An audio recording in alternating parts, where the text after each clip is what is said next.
Cumprimentamos a todos com a paz do nosso Senhor e Salvador Jesus Cristo. Estamos iniciando mais um EBD na TV. Eu sou o pastor Henrique, moro atualmente em Americana, São Paulo. Antes morava em Imperatriz, Maranhão.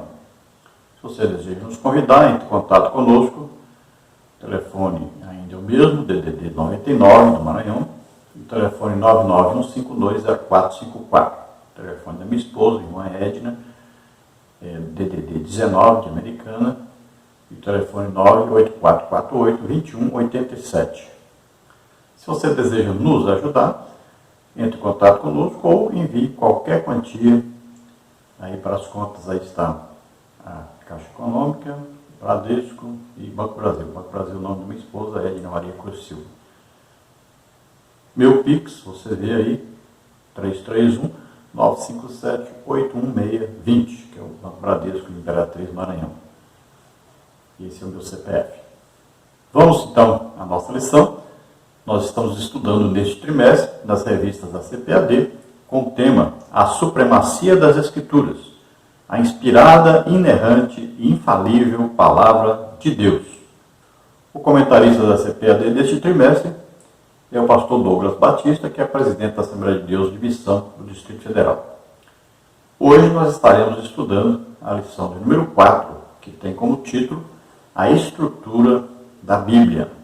E nós vamos ver aí os seguintes tópicos e subtópicos. No tópico 1, como a Bíblia está organizada. Subtópico 1, definição do termo Bíblia. Subtópico 2, o cânon da Bíblia. Subtópico 3, os dois testamentos bíblicos. No tópico 2, nós temos o Antigo Testamento. Subtópico 1, os livros do Antigo Testamento. Subtópico 2, canonicidade do Antigo Testamento. Subtópico 3, particularidades do Antigo Testamento. No tópico 3, nós vamos ver então o Novo Testamento. Subtópico 1, os livros do Novo Testamento. Subtópico 2, canonicidade do Novo Testamento. Subtópico 3, particularidades do Novo Testamento. Então, basicamente, nós estamos estudando aí sobre bibliologia, né? E nós vamos ver nesta lição a estrutura. Então, aí nós vamos falar sobre como a Bíblia está organizada. Então, nós vamos ver os vários livros, né, do Antigo Testamento, 39 livros, e os vários livros do Novo Testamento, 27 livros. Esta é a Bíblia evangélica. Em alguns lugares, né, chamados protestantes. Então, essa é a nossa Bíblia, a Bíblia que nós consideramos correta, e nós vamos estudar por que esta Bíblia que é a correta. Como se chegou a isto? Vamos ver o termo Bíblia, né?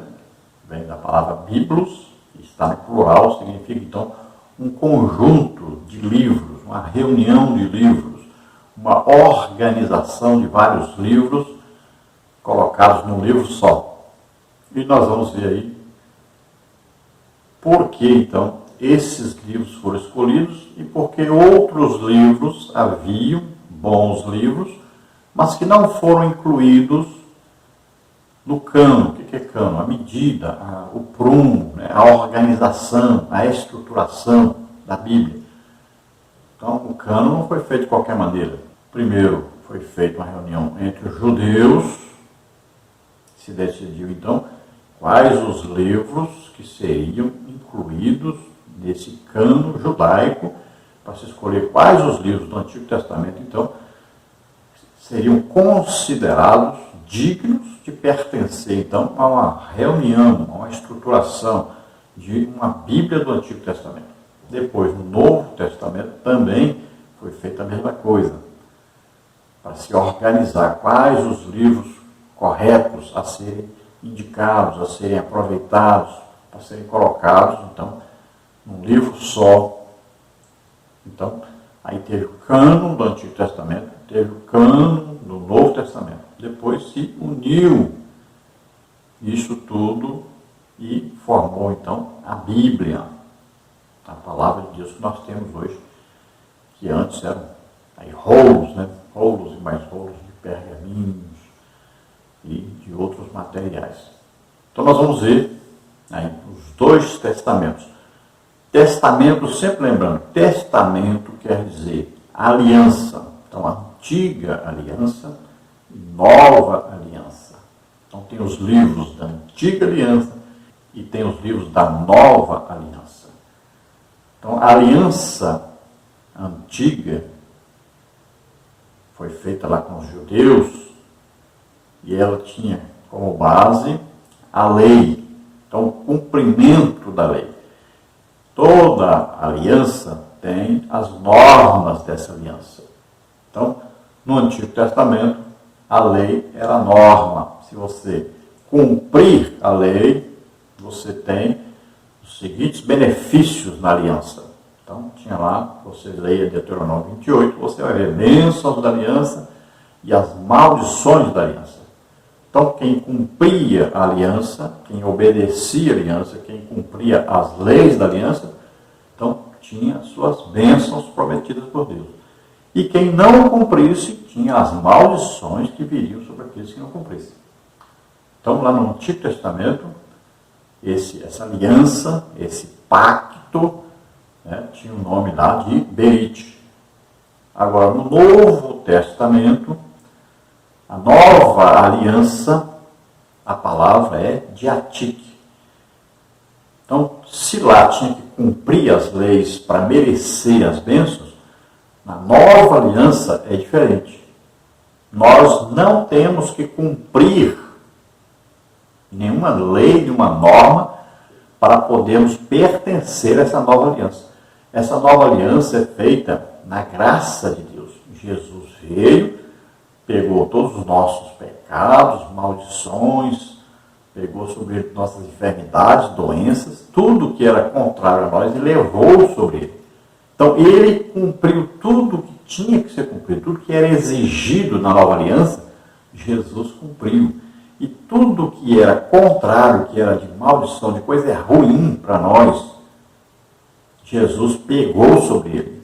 Então, veja, Deus sabia que nós não cumpriríamos as normas que ele exigisse. Então, na nova aliança, Jesus levou sobre ele tudo que era contrário a nós por não cumprirmos a aliança. Então, a nova aliança é completamente diferente. Ela não é baseada na lei. Não é se você fizer assim, você ganha assim. Não. É se você acredita assim. É só pela fé. Então, ela é baseada totalmente na fé. Então, você acredita? Olha, Deus enviou seu Filho para morrer por nós na cruz. Ele levou sobre ele doenças, enfermidades, maldições, pecado, tudo que era contrário a nós, ele levou sobre ele. Você acredita nisso? Pronto, você entra na nova aliança, você pertence a essa nova aliança, que ela é baseada no amor de Deus. E você precisa somente acreditar a fé, e você é justificado pela fé. Então, é coisa maravilhosa. As promessas da antiga aliança eram de 1 milênio, Jesus governando sobre o povo judeu. Agora, as promessas do Novo Testamento são superiores. Nós vamos morar com Deus, num corpo glorioso, eternamente, na Nova Jerusalém. São promessas superiores. O Antigo Testamento são promessas para a terra, para viver na terra, 1 milênio, Jesus governando sobre eles. Novo Testamento, as promessas são superiores, são muito melhores. Então, veja só, tem a antiga aliança e tem a nova aliança. Nós pertencemos, então, à nova aliança. Então, nova aliança, o Espírito Santo veio morar em nós. Nós somos templo do Espírito Santo. Nós temos uma ajuda imensa. Então, nós vamos lutar e vamos vencendo as lutas todos os dias, com o Espírito Santo nos ajudando, morando em nós. Então, nós vamos estudar nessa lição o Antigo Testamento. Vamos ver aí os livros do Antigo Testamento. Vamos ver aí a canonicidade, como é que foram escolhidos esses livros. E vamos ver alguma particularidade, então, no Antigo Testamento. Depois nós vamos ver no Novo Testamento, também vamos ver aí os livros que constam no Novo Testamento. Vamos ver a canonicidade, como é que foram escolhidos esses livros, e falar mais alguma coisa dentro, então, do Novo Testamento. Vamos ver, então, o textual da lição, que diz o seguinte: E disse-lhes, são estas as palavras que eu vos disse, estando ainda convosco. convinha que se cumprisse tudo o que de mim estava escrito na lei de Moisés, e nos profetas, e nos salmos. Lucas 24, 44. Então você vê aí que Jesus dividiu aí em 3 partes o Antigo Testamento. Ele colocou a lei, né, que são os 5 livros primeiros da Bíblia. Aí são os 5 livros primeiros, a lei.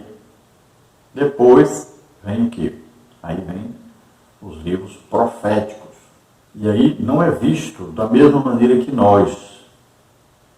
Então veja que os judeus eles dividem o Antigo Testamento de maneira diferente. A divisão é diferente. O que está escrito é igual à nossa Bíblia. Mas eles dividem de maneira diferente. Então você vai ver, por exemplo, aí, livro 1 de Crônicas, 2 de Crônicas. Você vai ver lá um livro só. Você vai ver 1 Samuel, 2 Samuel. Você vai ver um livro só. Então, a diferença é essa, da maneira de dividir os livros, de colocar os livros. Agora, o que está escrito é a mesma coisa que para nós. Então, eles têm aí lei, os profetas e os salmos. Vamos ver a verdade prática. A Bíblia se divide em Antigo e Novo Testamentos, totalizando 66 livros, divinamente inspirados. Toda ela é nossa única regra de fé e prática. Então, você veja, 39 livros no Antigo Testamento, 27 livros no Novo Testamento, aí fazendo o total de 66 livros. Então, toda essa Bíblia, essa reunião de livros, né? Então, ela é toda inspirada por Deus, inspirada pelo Espírito Santo. Nós acreditamos que ela é preservada também por Deus. Acreditamos que ela é inerrante. Então acreditamos que a Bíblia é a palavra de Deus. E para a nossa vida cristã, né, ela é a regra de fé e prática. Então nós vamos ver, tudo que acontece nós temos que ver. A Bíblia concorda com isso? Tem isso na Bíblia? Está de acordo com a Bíblia? Então nós sempre temos que ter essa noção. Vamos ver na Bíblia se isso realmente é possível de acontecer, se é possível Deus fazer assim e tal. Então, nós não temos assim também a Bíblia como o total de coisas, né, minuciosas, coisas que Jesus fez, por exemplo, milagres e maravilhas, foram muitos, que não estão escritos na Bíblia. Então, aí nós vamos ver o que? Aí vai ter que ter o que? O bom senso, vai ter que ter a fé em ação, vai ter que ver como Deus está usando, quem Deus está usando, como é que é a vida dessa pessoa, né? A pessoa está sempre em oração, em jejum, como é que é a vida conjugal. Então você vai analisar também a vida da pessoa que está sendo usada por Deus. Porque nós não podemos também dizer, isso que aconteceu um milagre assim, que na Bíblia não tem um milagre igual. Sim, mas é um milagre de Deus? É. Agora, é bom a gente analisar quem Deus está usando, porque às vezes, né, pode não ser de Deus também, alguma coisa. Então você vai ver a vida da pessoa que Deus está usando, que é importante. Ver se realmente aconteceu o milagre, ver se foi para benefício realmente, e ver quem Deus está usando. Deixa eu ver, então vamos ver a vida dele. Né? É uma pessoa que está sempre orando, está sempre jejuando, está sempre estudando, lendo a Bíblia. É uma pessoa que está ganhando almas. Então isso indica que aquilo ali é de Deus. Então, tenha essa maneira de olhar as coisas, né? Porque muitas vezes Deus pode estar fazendo um milagre no nosso meio e nós achamos que é o diabo que está fazendo. Então, aí eu estou falando da parte de prática, né? Então, existem os dons do Espírito Santo e que muita gente comenta sobre os dons, mas não conhece os dons, não tem na sua própria vida os dons. E a maioria das pessoas que falam sobre dons não entende nada de dons, porque não é usado em dons do Espírito Santo. Então, também nós temos que ter essa maneira de olhar, né? De ver, por exemplo, os livros escritos sobre, por exemplo, os dons do Espírito Santo, que muita coisa não está em acordo, não está correta, porque são pessoas que escrevem, mas não têm em si a prática, não entendem o que estão falando. Não é? Acontece muito isso. E é a nossa regra de fé, ou seja, através da Bíblia, a Bíblia é suficiente para nós termos fé em Deus e sermos salvos. Então lembre-se disso. É suficiente. O que tem na Bíblia é suficiente para nós sermos salvos, para nós vivermos uma vida muito em comunhão com Deus e sermos exemplo para todos e sermos ganhadores de almas e termos aí em nós operando todos os dons do Espírito Santo, está aí operando em nós todos os aspectos, né, do fruto do Espírito. Tudo isso nós podemos ter em nossa vida só tendo a Bíblia como, então, a nossa regra, nosso prumo, né, nossa medida, a nossa inspiração. Vamos ver a leitura bíblica em classe, que está em Lucas 24, 44 a 49, que diz: E disse-lhes, são estas as palavras que eu vos disse, estando ainda convosco.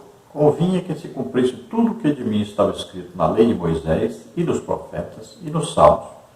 Então, abriu-lhes o entendimento para compreenderem as Escrituras. E disse-lhes, assim está escrito, e assim convinha que o Cristo padecesse e ao terceiro dia ressuscitasse dos mortos. E em seu nome se pregasse o arrependimento e a remissão dos pecados em todas as nações, começando por Jerusalém. E dessas coisas sois vós testemunhas. E eis que sobre vós envio a promessa de meu Pai. Ficai, porém, na cidade de Jerusalém, até que do alto sejais revestidos de poder. Então Jesus fala agora para os discípulos que está escrito sobre ele, o Antigo Testamento, visava o quê? Visava apresentar Jesus Cristo, mostrar o Salvador, o Messias, o enviado por Deus para a nossa salvação. Tudo visava apresentar Jesus.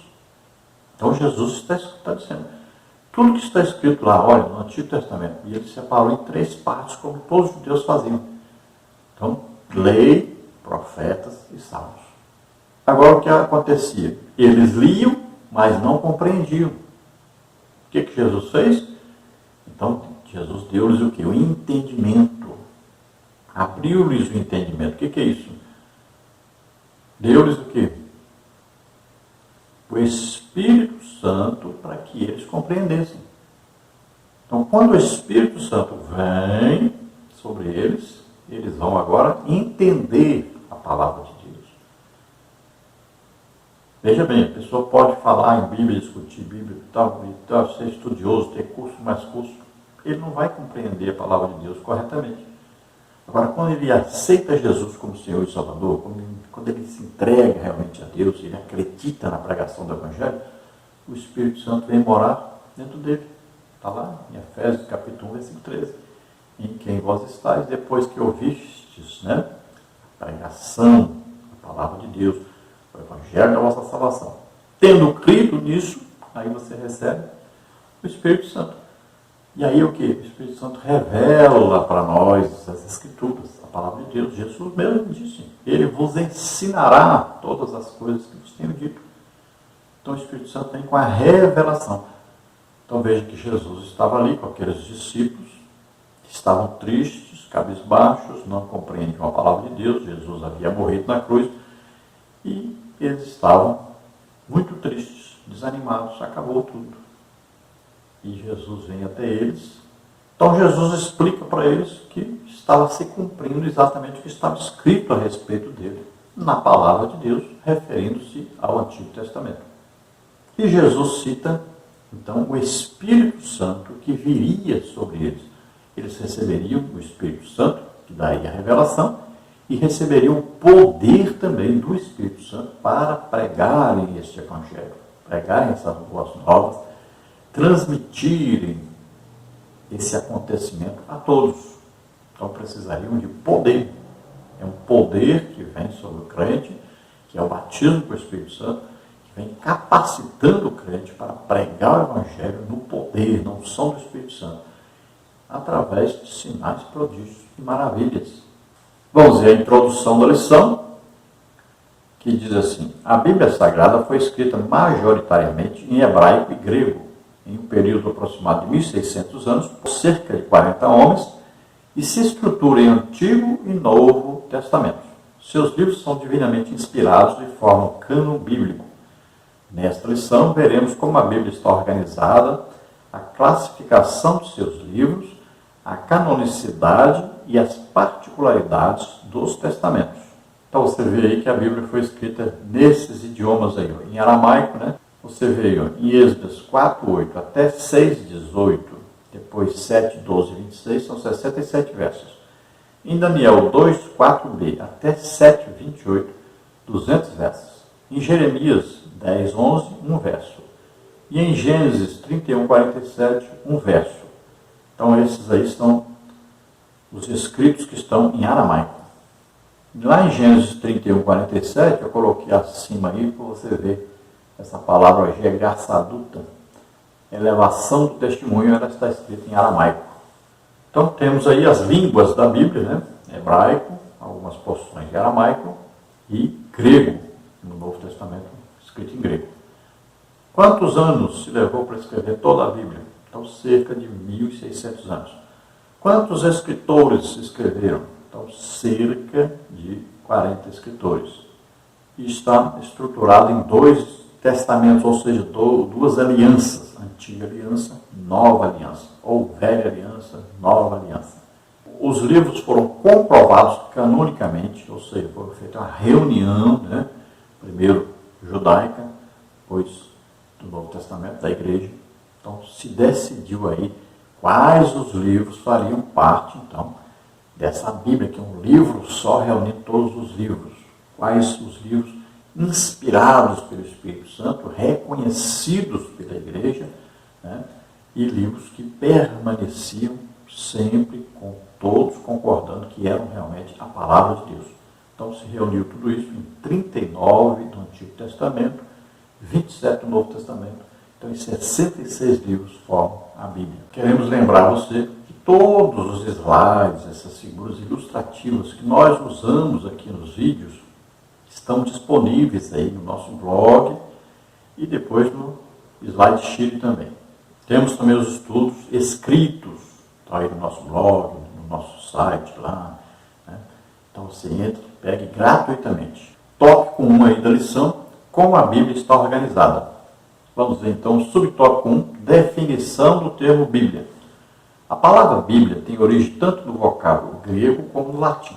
O termo grego, biblos, significa livro e tem conotação de qualidade sagrada.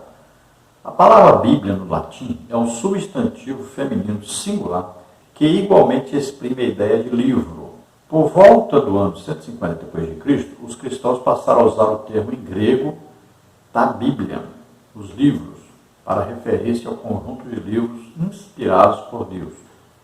O dicionário bíblico Wycliffe explica que o singular Bíblia, em latim, revela uma unidade de pensamento e uma pureza. Por isso, a coleção dos livros sagrados forma um único livro. A Bíblia Sagrada, chamada também por Paulo de as Santas Escrituras, Romanos 1:2. Bom, é claro que a origem aí, né, da palavra é grego, depois é que veio latim.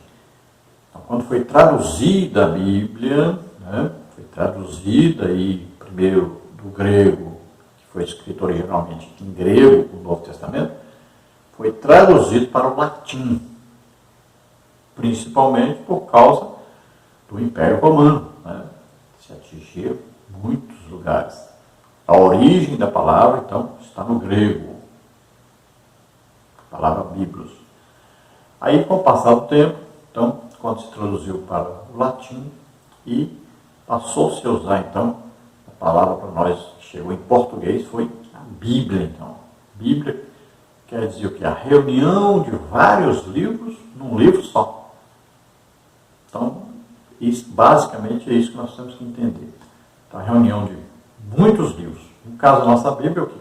Tem os livros do Antigo Testamento, 39 livros, e os livros do Novo Testamento, 27 livros.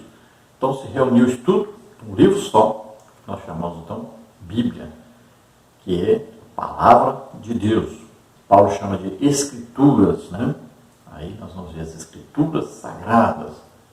Então, Bíblia, palavra de Deus. Então, a Bíblia é o quê? É uma reunião de vários livros inspirados por Deus, que foram colocados num livro só, que se chama, então, a Bíblia. Subtópico 2, o cânon da Bíblia. A expressão cânon procede do hebraico kene, com o sentido de vara de medir. O termo correspondente em grego é cânon, que significa régua. Desse modo, na teologia, o vocábulo cânon é empregado como norma de avaliação para identificar os livros sagrados. Em vista disso, o termo canônico passa a designar os 66 livros aceitos como divinamente inspirados, 39 livros do Antigo Testamento e 27 livros no Novo Testamento. Isso quer dizer que o Espírito Santo guiou o seu povo a reconhecer a autoridade desses escritos como regra de fé e prática. Nesse sentido, o cânon bíblico está completo. Nada pode ser acrescentado ou retirado das escrituras canônicas, como está escrito em Apocalipse 22, 18 e 19. Então, a palavra cânon quer dizer vara de medir, é uma régua. Isso indica o quê? Indica que o cânon da Bíblia foi o quê? Foi uma reunião de livros escolhidos, não foram colocados aleatoriamente, nem para agradar A ou B. Foram, primeiro, estudados, eram livros já reconhecidos por todos, eram livros considerados inspirados por Deus.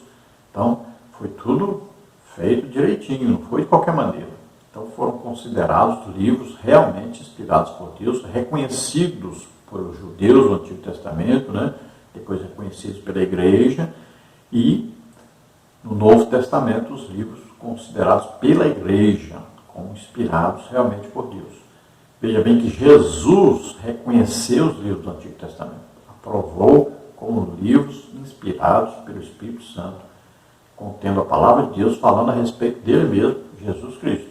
Então, nas reuniões, né, foram feitos, apresentados esses livros foram lidos, estudados, reconhecidos como realmente a palavra de Deus. Então, fizeram a reunião dos livros. No caso nosso, então, evangélicos, né, nós reconhecemos como canônicos, como livros inspirados por Deus, somente, então, 39 livros no Antigo Testamento, como os próprios judeus nesses livros estão lá no cânon judaico, e eles também reconhecem tudo que está escrito aí como palavra de Deus. Está dividido de maneira diferente, mas o mesmo que está escrito lá, está escrito na nossa Bíblia. E no Novo Testamento, nós temos os 27 livros reconhecidos pela igreja, então, como livros canônicos. Então, veja só que a reunião desses 39 livros do Antigo Testamento, 27 do Novo Testamento, formam, então, os livros que nós chamamos, então, Bíblia, e que nós reconhecemos, né, o cânon desses livros, ou seja, o reconhecimento da igreja desses livros, a aprovação da igreja e, principalmente, a aprovação do Espírito Santo, a aprovação de Deus e a preservação também, não só a inspiração, como também a preservação de Deus por parte desses livros. Subtópico 3, os dois testamentos bíblicos. O termo testamento vem do latim testamento, que é a tradução da palavra grega diatique e da palavra berite. Ambos os termos têm o sentido de aliança, pacto ou concerto de Deus com a humanidade.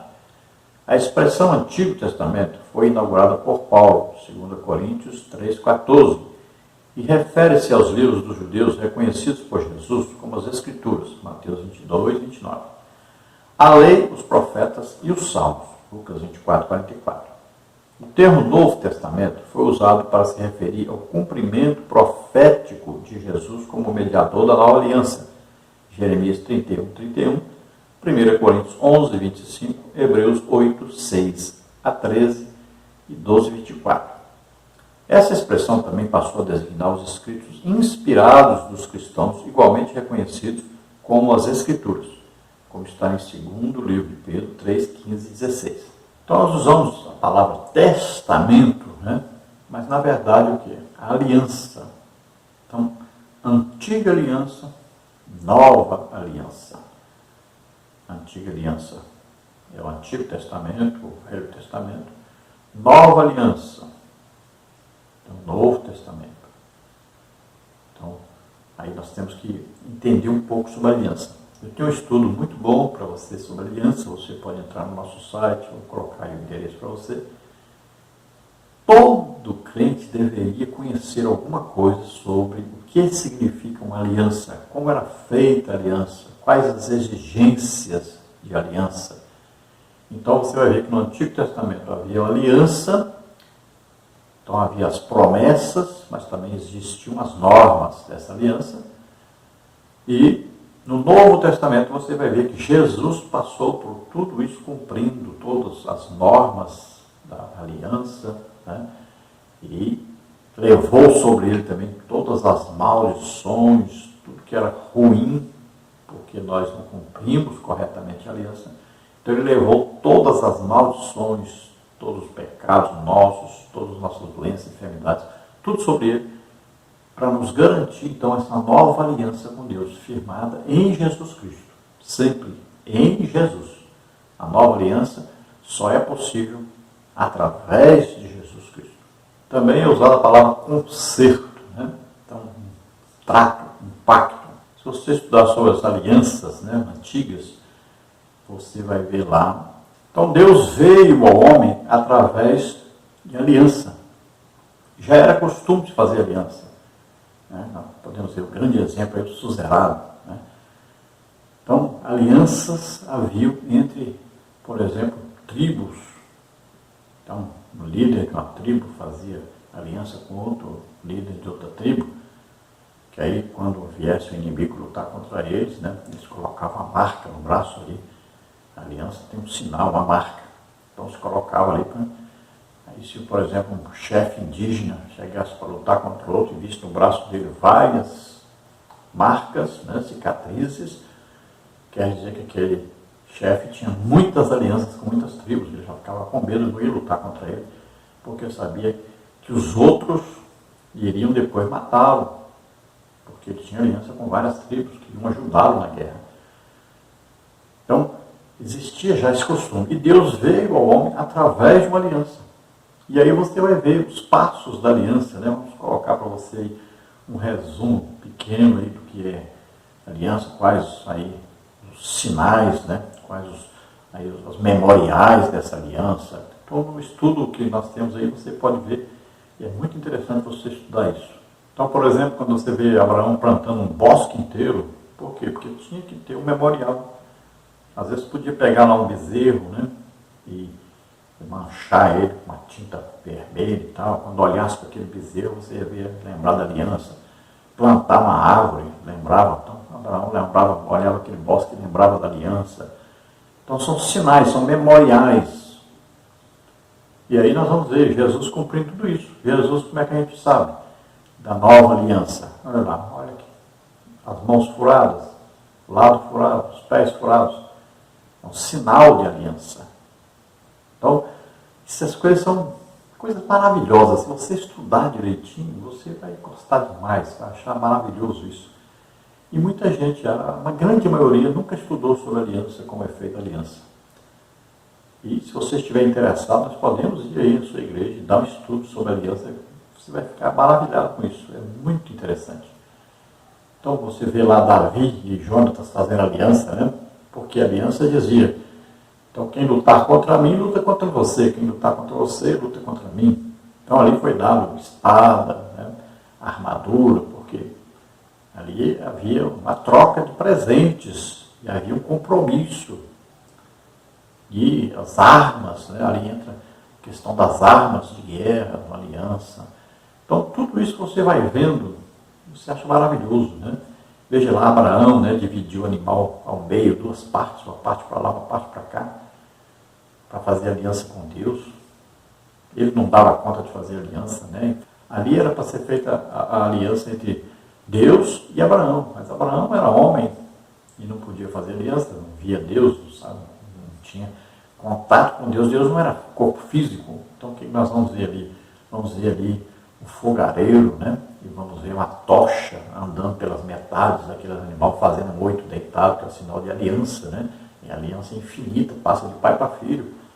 Por isso mesmo Davi chamou lá o filho de Jonatas, né? Mefibosete, porque ele tinha aliança com Jonatas, e passava de pai para filho. Então, tudo isso você vai entendendo depois, lendo a palavra de Deus, isso aqui é da aliança. Então, são coisas maravilhosas para você estudar e aprender a palavra de Deus. Leia, estude sobre aliança. Então, Antigo Testamento, Antiga Aliança, ali tinha então o pacto de Deus com Abraão, com o povo de Abraão, né? Vamos ver lá que começou com Adão, né? Tem lá o pacto adâmico, né? Que é a aliança adâmica. Aí tem a aliança abraâmica, tem a noética antes, né? Então, são várias alianças que foram feitas, tá? E no Novo Testamento a aliança é feita com Cristo. Em Cristo, nós estamos em Cristo, por isso temos aliança com Deus. Embora a maioria não saiba nem o que é aliança, mas estamos em aliança com Deus. Então, a antiga aliança prometia um Salvador, um Messias. E a nova aliança vem cumprindo essa promessa de Deus, trazendo então o Messias, Jesus Cristo, o Salvador. E a nova aliança então é feita no sangue de Jesus. No Antigo Testamento a aliança era feita com sangue de bodes, de ovelhas, né? Mas no Novo Testamento a nova aliança é feita com o sangue de Jesus Cristo. O sacrifício é perfeito. E o sacrificado também é perfeito. Glória a Deus. No tópico 2 nós vamos ver aí o Antigo Testamento. Subtópico 1, os livros do Antigo Testamento. A classificação dos livros do Antigo Testamento, tal qual a conhecemos hoje, se divide nos seguintes grupos. Pentateuco, né, que é a lei, constituída por 5 livros de Gênesis a Deuteronômio. Depois os livros históricos, formados aí por 12 livros, né, de Josué até Esté. Depois os livros poéticos, composto de 5 livros de Jó, Cantares de Salomão. E os livros proféticos, que se subdividem em profetas maiores, com 5 livros, de Isaías a Daniel, e profetas menores, com 12 livros, de Oséias a Malaquias. A divisão utilizada pelos judeus era tripartida. Então, era a lei, os profetas e os salmos ou escritos, como está em Lucas 24, 44.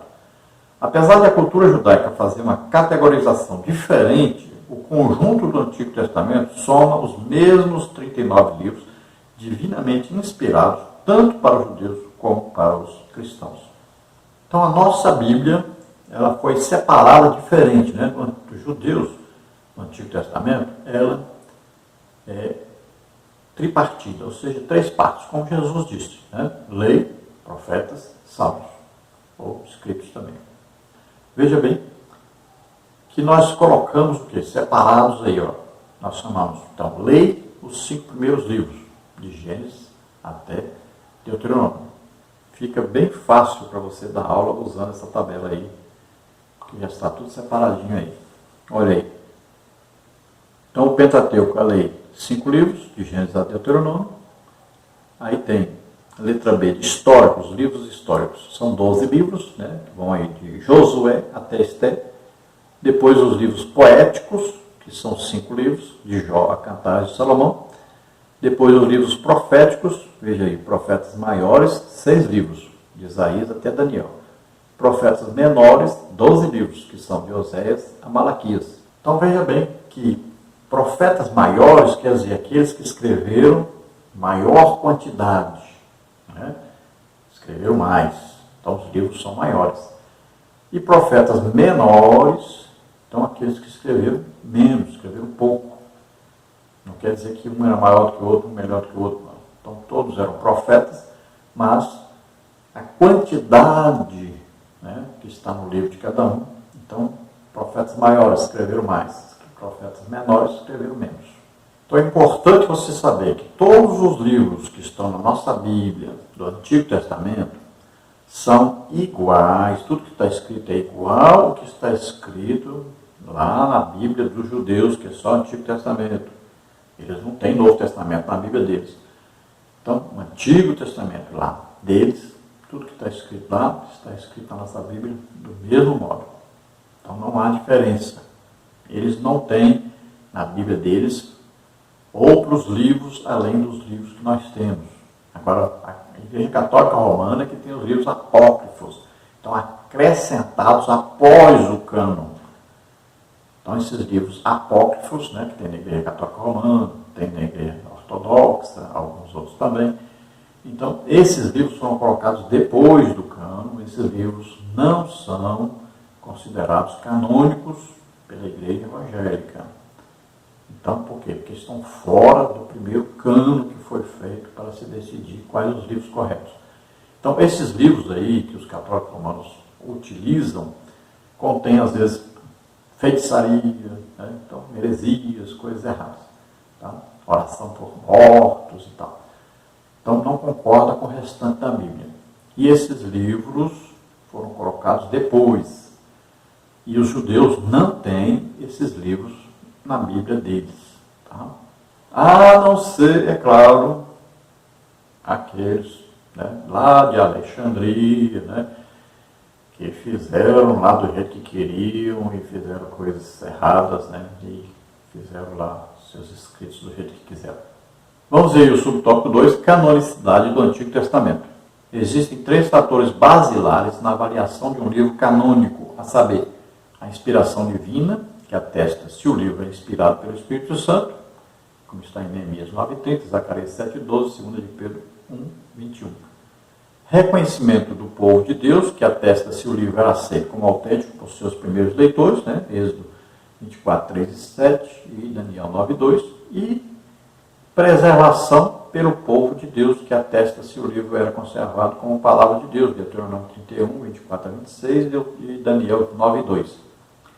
Por conseguinte, a confirmação desses elementos revela que desde o início os livros do Antigo Testamento foram recebidos e guardados como inspirados e autorizados por Deus, dotados de veracidade e de autoridade. Juízes 3:4. Então nós fizemos aí também uma tabelinha para você aí sobre a canonicidade do Antigo Testamento. Então, qual a base que usaram? Quais as normas? Que critério usaram para aprovar esses livros e desaprovar os outros livros? Então, a primeira coisa, mais importante, inspiração pelo Espírito Santo. Foram ver se esses livros eram inspirados pelo Espírito Santo. Como é que se descobriu isso? Então, foram ler os livros e sentiam, né, no coração, no entendimento, a paz, que era o próprio Espírito Santo, né, dando essa paz, essa tranquilidade, que esse livro era inspirado realmente pelo Espírito Santo. E fizeram uma exegese, foram ler esses livros, concordam com outros livros, então para considerar então o livro realmente inspirado pelo Espírito Santo. Outra coisa, reconhecimento do povo de Deus. Então, todo o povo adotou esse livro como realmente um livro vindo de Deus, como palavra de Deus, porque é uma coisa simples isso, né? Qualquer pessoa aceitou Jesus, ele já sabe que a Bíblia é a palavra de Deus. Então é uma coisa assim interessante isso, o reconhecimento do povo de Deus de que o livro é realmente a palavra de Deus. E a outra coisa é o que? A preservação desse livro. Porque Deus não ia mandar os homens escrever um livro, inspirar esse livro e depois deixar esse livro se acabar, perder, pronto, acabou. Então é impossível, é até absurdo, né? Então, a preservação desse livro. Então nós vamos ver as cópias, né? Foram feitas cópias fidedignas, então dignas de confiança realmente. E essas cópias foram encontradas, muitas dessas cópias, e foram comparadas aí, e vendo que realmente eram a palavra de Deus preservada pela palavra de Deus, essa palavra que encontraram. Então, por exemplo, as cavernas de Qumran encontraram o livro de Isaías, foram já pegaram os mais antigos escritos sobre o livro de Isaías, foram comparar e viram que realmente comprova que ali foi uma cópia muito bem feita, correta, da palavra de Deus. Então lembre-se sempre, foram feitas cópias dos originais. Existem os originais? Não. Mas foram feitas cópias dignas de realmente aceitação, correta? Sim, muitas. Por exemplo, um rei para reinar Israel, ele tinha que ter uma cópia da palavra de Deus. Ele tinha que ler ali todo dia, era uma obrigação, era exigido por Deus que ele lesse. Então, foram feitas cópias. E essas cópias são dignas de confiança, são legítimas. Então, como existem as cópias e realmente foram comparadas, achadas corretas, então se chegou à conclusão de que Deus mesmo preservou essa palavra. Aí no subtópico 3, nós temos particularidades do Antigo Testamento. Quase a totalidade dos livros foram escritos em hebraico, chamado na Bíblia de língua de Canaã, Isaías 19, 18.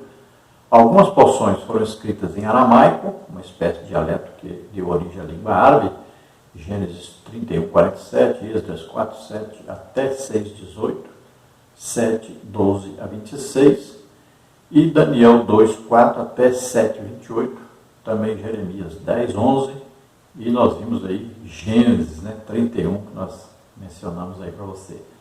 O último livro canônico foi o do profeta Malaquias, que o concluiu antes do ano 430 a.C.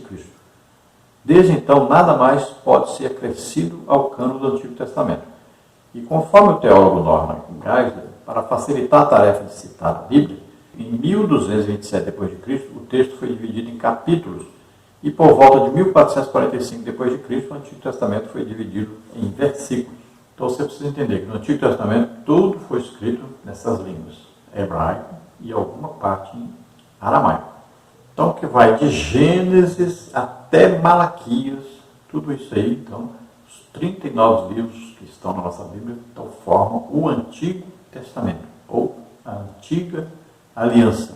Agora foi feito então o cânon desses livros, se reconheceu esses livros como vindos de Deus, inspirados por Deus e preservados por Deus, aceitos pelo povo de Deus.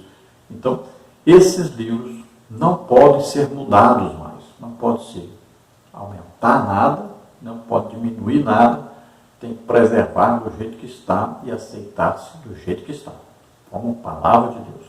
Não haviam capítulos e nem versículos. Então, por volta de 1227, se iniciou então a colocar aí tudo em capítulos.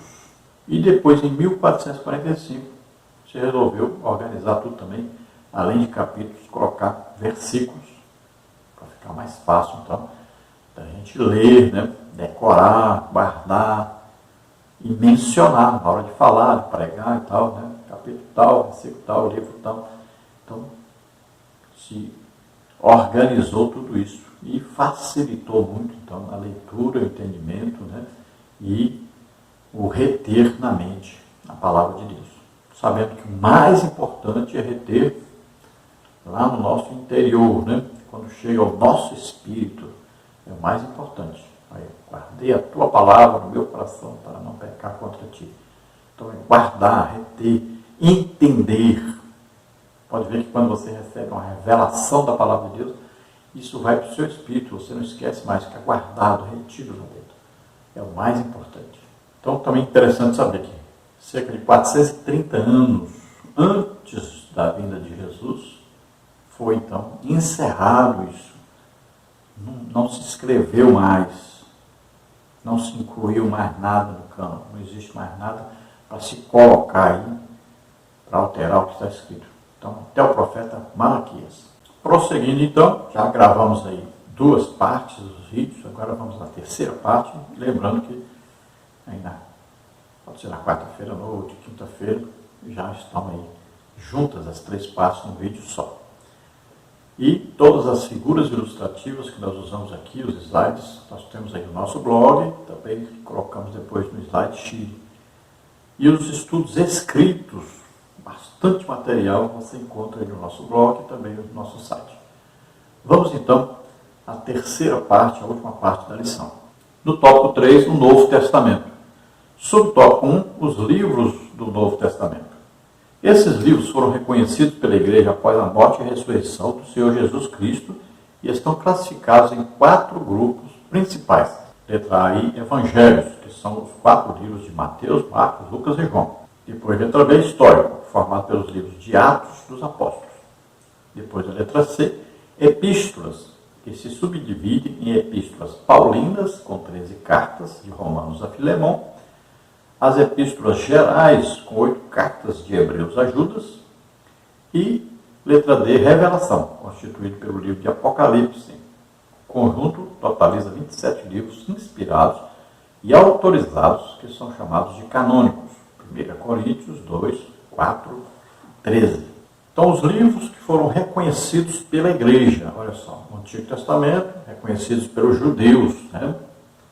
Então, canonizaram aqueles livros lá. Reconheceram, né, o povo, viram que eram inspirados, né? Foram preservados e tudo bem. Agora, o Novo Testamento, aí é o papel da Igreja. O judeu não reconhece o Novo Testamento, para eles não existe. Para eles, que Jesus nunca nem veio. Então, a Igreja é que reuniu esses livros, fez o cânon, então, desses livros, colocando esses 27 livros como livros canônicos, autorizados, reconhecidos, né? Inspirados pelo Espírito Santo, reconhecidos pela Igreja, preservados pelo Espírito Santo. Então, esses 27 livros é o que nós adotamos então como Novo Testamento, ou Nova Aliança. Então, como estão divididos esses 27 livros? Olha aí. Primeiro, existe o que? Os evangelhos. 4 evangelhos, né? Cada evangelho se concentrando mais num tema. Aí Mateus se concentra mais no que? Jesus como rei. Aí nós vamos ver Marcos, né? Se concentrando mais em Jesus como servo. Aí vamos ver Lucas se concentrando mais em Jesus como homem. E João se concentrando mais em Jesus como Deus. Então, juntando esses 4 evangelhos, nós temos uma ideia completa daquilo que Deus queria que nós conhecêssemos a respeito de Jesus. Então, veja bem que dos 4 evangelhos existe biografia, mas também existe história, existe teologia, né? Então, são muita coisa que está dentro dos 4 evangelhos. Tem a prática, né? Aí o evangelho prático também. Existem sinais, prodígios, maravilhas, tudo isso. Metade dos evangelhos falam de sinais, prodígios, maravilhas, milagres que Jesus operou. Dada a importância disso na pregação do legítimo evangelho. Hoje tem muita gente pregando um evangelho aí que não é o evangelho bíblico, não é o evangelho que está na palavra de Deus. O evangelho que está na Bíblia, o evangelho de Jesus Cristo, que escreveu em Mateus, Marcos, Lucas e João, esse evangelho é sempre a palavra de Deus falada, ensinada, pregada, também com sinais, prodígios, maravilhas, comprovando essa palavra, autenticando essa palavra. Veja que quando Pedro vai falar sobre Jesus, ele diz que Jesus foi autenticado por Deus, foi mostrado como o Filho de Deus, com sinais, prodígios, maravilhas. Paulo, quando vai defender o seu apostolado, ele também diz, olha, meu apostolado entre vós foi confirmado por Deus com sinais, prodígios, maravilhas. Então, temos que entender isso. O verdadeiro, legítimo evangelho sempre é acompanhado de sinais, prodígios e maravilhas. Então, depois vem os livros históricos, que aí o livro histórico, na verdade, é aí uma coletânea, né, feita por Lucas, o mesmo que escreveu o Evangelho de Lucas. Lucas não era apóstolo e também não era judeu, ele era grego. A profissão dele, médico. Então ele escreveu a um amigo, Teófilo, né? E escreveu primeiro o Evangelho, uma coletânea então, que ele foi pesquisando, perguntando às pessoas que andaram com Jesus, conheceram Jesus, tudo isso Ele pesquisou. E depois ele escreve Atos dos Apóstolos, andando com Paulo todo o tempo. Então ele escreveu Atos dos Apóstolos, que é um livro histórico. Por quê? Porque conta a história da igreja, o início da igreja. Isso é muito importante. Então narra aí desde o início da igreja ali, o batismo com o Espírito Santo, depois a evangelização judaica primeiro e depois a evangelização dos gentios. Narra como líder da evangelização judaica Pedro e a cidade de Jerusalém como centro. E depois narra então a evangelização dos gentios, tendo como líder Paulo, e o centro desse evangelismo sendo a cidade de Antioquia, Antioquia da Síria, ou, se você preferir, Antioquia. Depois temos aí as epístolas.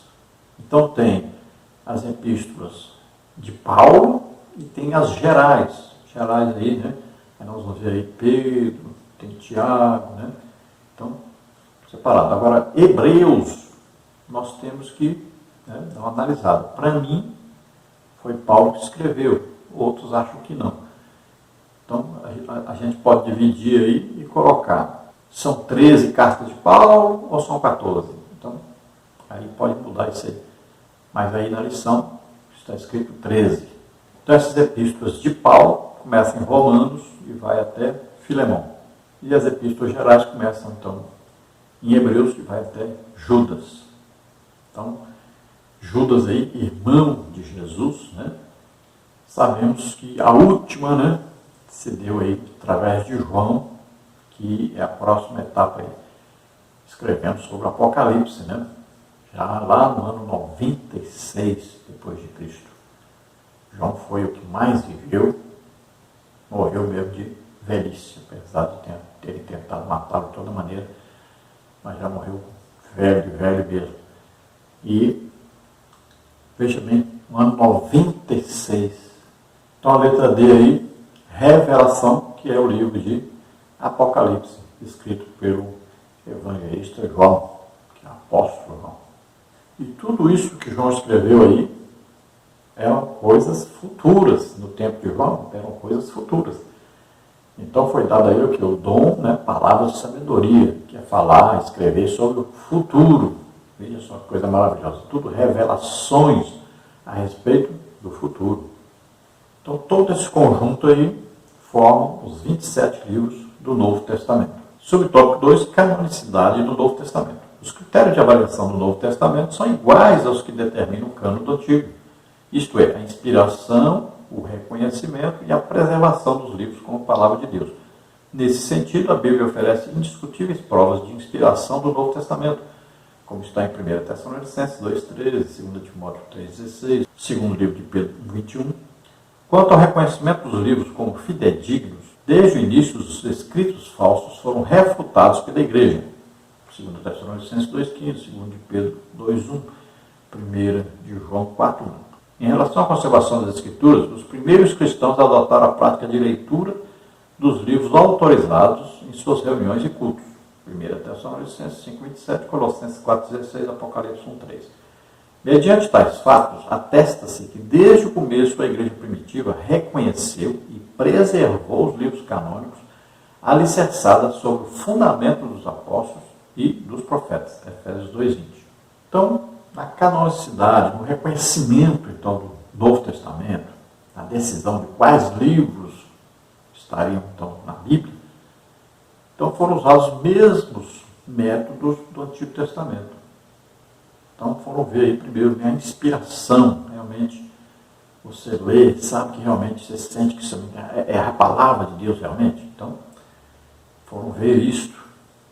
Então o Espírito Santo foi confirmando no coração dos crentes quais os livros que realmente foram inspirados por ele. Depois vem a parte da igreja, do uso da igreja. Então esses livros foram largamente usados pela igreja, foram apoiados por todo o povo de Deus como sendo a palavra de Deus, concordaram que realmente era a palavra de Deus. Houveram várias reuniões, discussões, tudo, e se chegou a um denominador comum. E também a preservação, isso tudo foi preservado. Então os originais Aí foram copiados, tudo bem copiado, direitinho, né? Depois se encontrou coisas guardadas, confirmando que tudo estava certo. Então, esses escritos são confirmados, são inspirados e são preservados por Deus. E nós vamos ver que esses livros, né, eles têm aí uma coisa em comum. Então, são apóstolos ou alguns reconhecidamente companheiros de apóstolos. Então veja que Marcos não era apóstolo, mas andava de contínuo com Pedro. Então ali o que ele escreveu, ele aprendeu muito, ele andou com Paulo também, não podemos esquecer disso, né? Então ele tinha um conhecimento tanto prático, quanto teórico, quanto histórico, e ele arrecadou tudo isso que ele escreveu, falando com as pessoas. E temos Lucas, né, que não era também apóstolo, mas andou de contínuo com Paulo, e também, claro, esteve lá com os apóstolos, né? Então ele fez uma coletânea muito grande, principalmente com Maria, né, para falar sobre o nascimento de Jesus, é o que fala mais detalhes, né? Então, Lucas escreveu e tinha aí o apoio, principalmente de Paulo. Vamos ver aí Judas, que era irmão de Jesus. Olha, nós vamos ver aí Tiago, que era irmão de Jesus, passa a ser líder da igreja do segundo colegiado de apóstolos. Provando, é claro que existe apóstolo na igreja hoje. É um ministério, né, que está em Efésios 4:11, Paulo fala sobre isso. É um ministério aprovado, reconhecido pela igreja. Assim como Paulo, Barnabé. Então, também Tiago, apóstolo. E nós vamos ver, então, que o Novo Testamento, ele é escrito por pessoas que ou são apóstolos, ou conhecidíssimos de apóstolos, e que andaram com apóstolos. Isso é muito importante. Então, esses escritos eram de apóstolos e também de profetas do Novo Testamento. Veja bem, Novo Testamento, os ministérios, né? Olha, apóstolo, profeta, né? Evangelista, pastor e mestre. Então, esses apóstolos e profetas aí, fundamento dos apóstolos e profetas, aí é Novo Testamento. Tá? Então, você vai ver que existiam tantos apóstolos como profetas no Novo Testamento.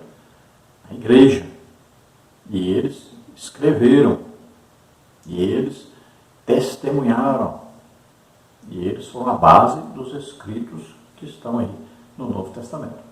Subtópico 3, nós temos aí particularidades do Novo Testamento. Todos os livros do Novo Testamento foram escritos em grego koiné, ou koiné, um dialeto comum e presente por toda a cultura de fala grega, e que muito auxiliou na propagação do Evangelho nos primórdios do cristianismo, Atos 19:10.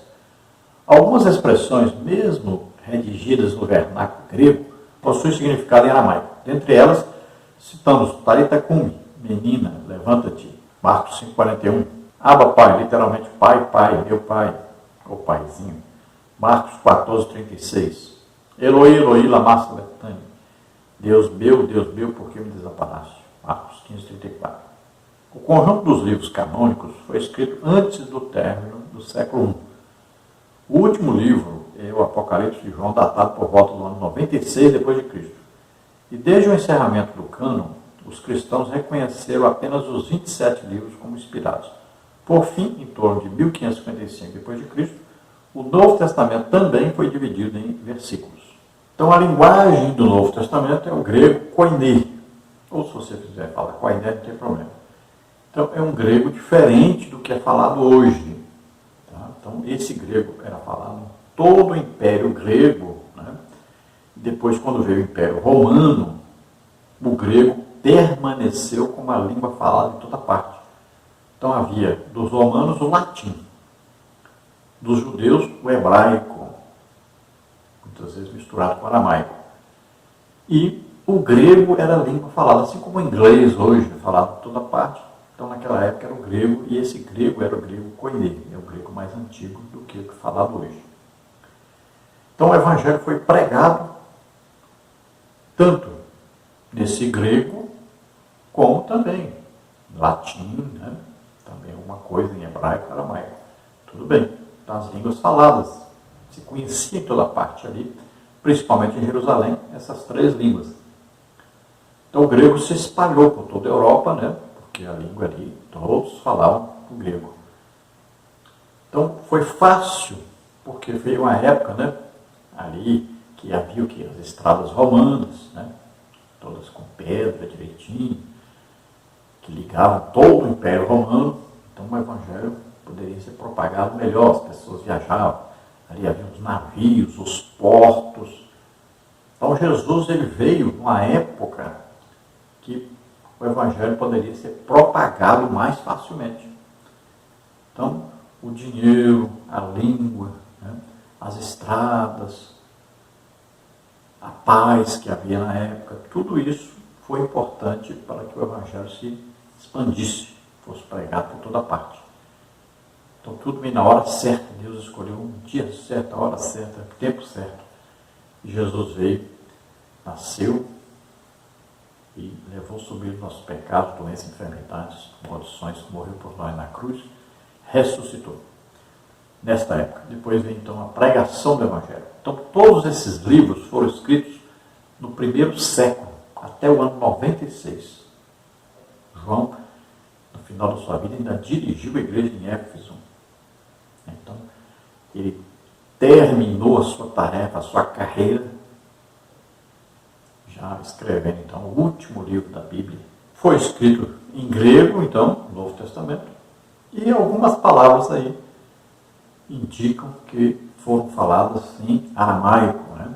Então, aí, Talita Cumi, Eloi, Eloi, lama sabachthani, Abba, Pai. Então, indica aí que Jesus usou palavras em aramaico, que muitas vezes os judeus misturavam hebraico, aramaico, né? Falavam também grego e alguma coisa em latim, porque o Império Romano dominava. Então, no ano 1555, aí veio a divisão também em versículos do Novo Testamento, que antes não tinha. Vamos à conclusão. O conjunto de 66 livros forma um único livro, a Bíblia Sagrada. Esses livros constituem o cânon bíblico do Antigo e do Novo Testamento. Os critérios para avaliação da canonicidade são a inspiração, o reconhecimento e a preservação dos livros como palavra de Deus. A comprovação desses critérios revela que as Escrituras foram aceitas e preservadas como livros autorizados por Deus. Então é importante sabermos que 66 livros são os livros canônicos, reconhecidos como inspirados por Deus, reconhecidos pela Igreja, também pelos judeus, no caso do Antigo Testamento, e também preservados por Deus. Então, isso é importante saber que essas 3 coisas são aí o que comprovam realmente que esses 66 livros são a palavra de Deus para nós, regra para nós, né? Única regra realmente de fé e prática na nossa vida cristã, que são suficientes para termos uma vida cristã muito correta, conhecermos a Jesus, conhecermos intimamente, né, Deus como Pai, como Filho, como Espírito Santo. Isso tudo é suficiente que nós temos uma vida tranquila com Deus e chegarmos a morarmos eternamente então com Deus, que é o futuro que nós esperamos e cremos. Glória a Deus. Aleluia. Vamos então à oração? Vamos orar por você. Se você deseja entregar sua vida para Deus, aceitar a Jesus como Senhor e Salvador, sua oportunidade. Se você deseja, precisa de uma cura, então vamos orar agora e você recebe. Vamos orar. Pai querido, em nome de Jesus, te apresentamos essas vidas que se chegam a Ti, arrependidos dos seus pecados, e ouviram a Tua palavra, e creram no Evangelho, a salvação em Jesus Cristo. Creram que Ele veio, nasceu como homem na terra, levou sobre Ele os nossos pecados, doenças, enfermidades, maldições, morreu por nós na cruz e ressuscitou, está hoje assentado à direita do Pai, intercedendo por nós. Salva agora essas vidas, Senhor. Dá a eles o Espírito Santo, dá a eles a revelação da Tua palavra. Em nome de Jesus, aqueles que estão doentes, estão enfermos, nós ministramos cura agora. Solta essas vidas, em nome de Jesus. Toda doença, toda enfermidade. Solta. Toca, Senhor, neles agora e cura. Em nome de Jesus. Glória a Deus. Amém. paz do Senhor.